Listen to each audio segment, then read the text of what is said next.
Hello everyone, তোমরা সবাই কেমন আছো? আশা করছি ভালো। সন্ধ্যা হলেই টিফিন খাওয়া দাওয়া লেগে থাকে। তোমরা সবাই জানো, সবারই ইচ্ছা করে, আমার তো রোজই ইচ্ছা করে। তো এটা খেলে তো শরীর খারাপ হয় জানি, তারপরও খাই। তারপরে লিকার চা, ঠান্ডার দিন চলে এসেছে, গোলমরিচ আদা দিয়ে লিকার চা খেলে নাকি গলা ভালো হয়। তোমরা জানো কি না অবশ্যই কমেন্টে বলবে। তারপর রাত্রে মাংস হবে আমাদের ঘরে। দিদিভাই, দাদাভাই, আমার দুই ভাগনা সবাই এসেছে আমাদের ঘরে। তো আনন্দ করে সবাই আমরা হুলস্থুল করে খাবো। তো আমার এই ভিডিও তোমাদের কেমন লাগে অবশ্যই বলবে। দেখি দিদিভাই এসেছে, দেখছে যে আমি পারছি কিনা না। তো আমি তেমন কিছু পারি না, তো স্যান্ডউইচই বানাতে পারি। তো ভাবলাম স্যান্ডউইচটা বানাই, আমার দু পাগনাকে খাওয়াই। তো আমার এই পাগনামিগুলো তোমাদের কেমন লাগে, আর সুন্দর একটা কমেন্ট করে বলবে যে আমার আরও ভালো লাগে, যাতে ভিডিও করতে আমার উৎসাহটা বাড়ে। তো তোমরা অবশ্যই একটা সুন্দর একটা কমেন্ট করবে, আর কিছু চাই না। তো আমার ভিডিও তোমাদের কেমন লাগে ওটাই আমি জানতে চাই।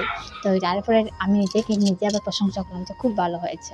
এরপরে বাসন দেওয়া, যেটা তো লেগেই থাকে, এত বাসন পড়ে যাই হোক গিয়ে। তো এইটুকু।